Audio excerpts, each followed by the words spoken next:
Esto pasó en Un Plan Infalible. Teniendo esta temática que estuvimos recorriendo un poco la agenda cultural de esta marcha del viernes, es que queremos hablar de un libro que se llama Los Oesterheld. Ustedes quizás conozcan a Héctor Oesterheld, que es el autor, un guionista argentino de numerosos cómics, entre ellos su obra maestra El Eternauta. Y es por eso que quisimos hablar con una de las autoras del libro Los Oesterheld, que cuenta la tragedia vivida por toda la familia. Está en comunicación telefónica Alicia Beltrami. ¿Cómo estás, Alicia? Mariano te habla. Hola Mariano, ¿cómo te va? Bueno, contanos un poquitito acerca de este libro que han escrito con Fernanda Nicolini. Bueno, este es un libro que lo empezamos a hacer en el 2011, que nos llevó 5 años de trabajo y que intentó retratar la historia de una familia. Es una biografía familiar. La familia de Héctor Germano Oesterheld, historietista, creador de El Eternauta, entre otras tantas historietas maravillosas como Sargento Kirk, Mort Cinder, bueno, muchísimas.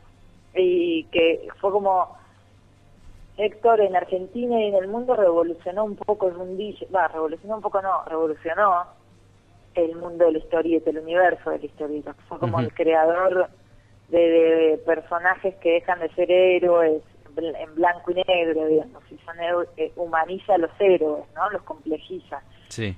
Él, en la década del 50, conforma una familia con Elsa Sánchez de Oesterheld. Tienen 4 niñas, transcurren una vida pasible, aproximadamente casi 2 décadas en las que crecen, con un universo así muy cultural y muy dulce, muy tierno, unos padres que son atípicos para la época. En la década del 50, digamos, con los padres eran relativamente distantes, ¿no? Era como otro modelo de padre. Héctor era una persona muy presente con Elsa en la educación, en la crianza de las niñas, era un historietista, un artista, ¿no? Estaba siempre con ellas.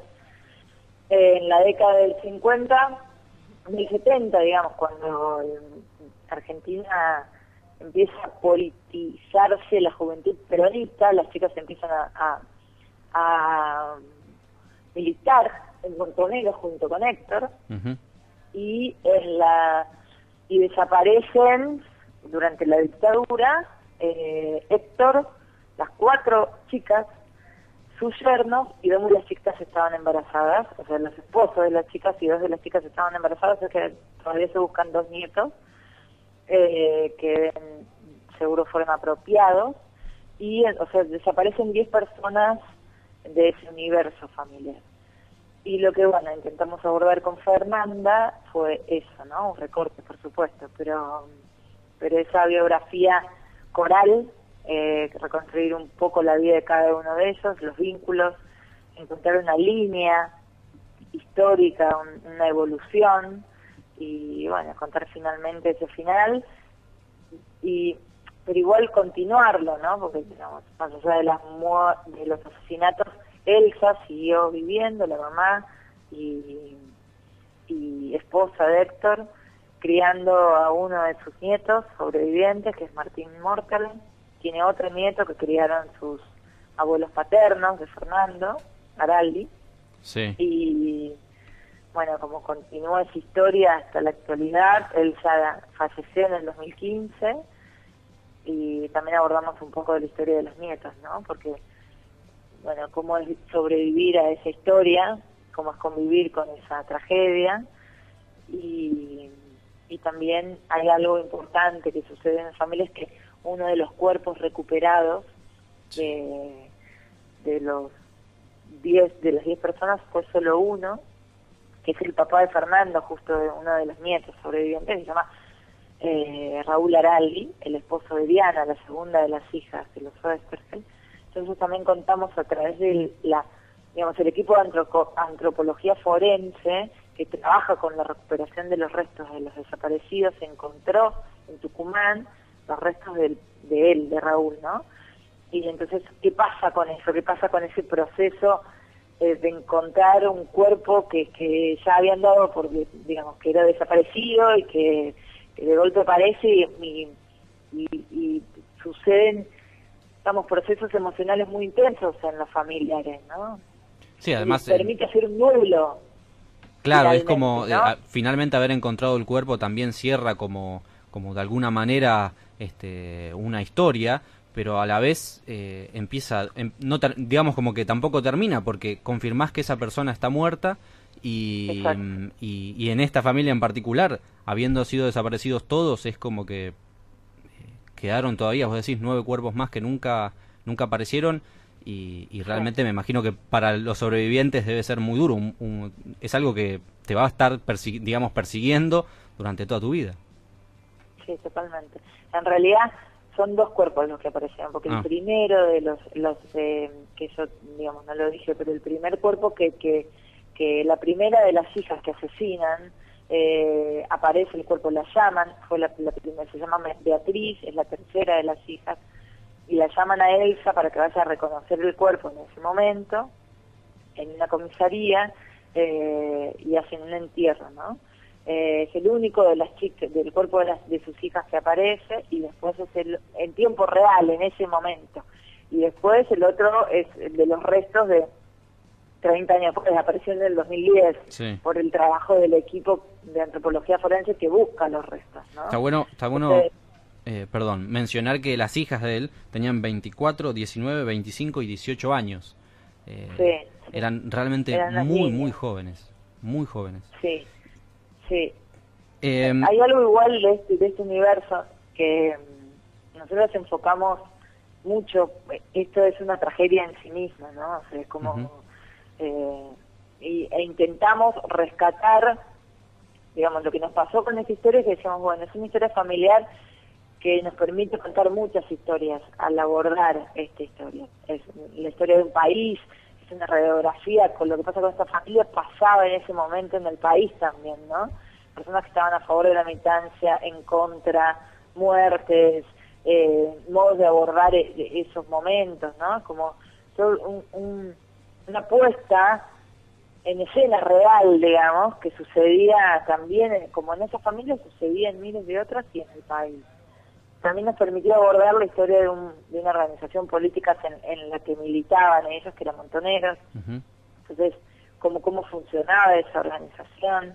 O sea, nos permitía como abordar mucho la historia del mundo editorial de la historieta, en el que Héctor se movía, porque él empieza, digamos, a revolucionar ese mundo y en la década del 50, en la edad de oro de la historieta, pero después la historieta entró en crisis.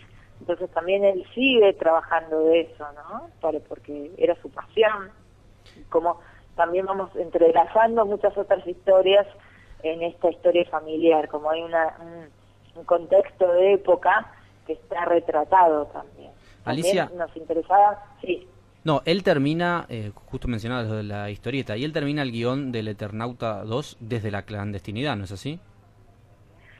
Sí. Desde la clandestinidad, exactamente. Él en el 75 entra en clandestinidad, digamos, se va de la casa, porque ya era como, digamos, está su relación con Elsa, que su mujer no estaba de acuerdo con la militancia de él ni de sus hijas, se separan y al mismo tiempo por cuestiones de seguridad, era como los perseguían ya, ¿no? Sí. Entonces, era como muy riesgoso estar en esa casa.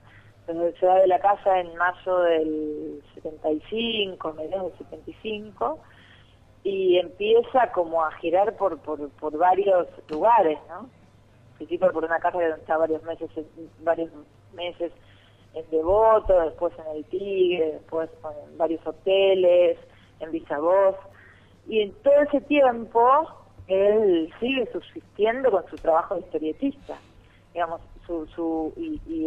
pero es clandestino, y venía por todos lados, a veces aparecía en la editorial o entregaba a través de otra persona el trabajo, entonces estaba buscada a medida que los tiempos se complejizaban más, sí, se oscurecían políticamente y que estaban más en riesgo su vida, iba apareciendo menos en la editorial, pero encontraba diferentes mecanismos para hacer llegar sus historietas, ¿no? Y después, bueno, él finalmente es desaparecido en abril del 77, o sea, ya se cumplen 40 años. Exacto. Lo secuestran en abril del 77,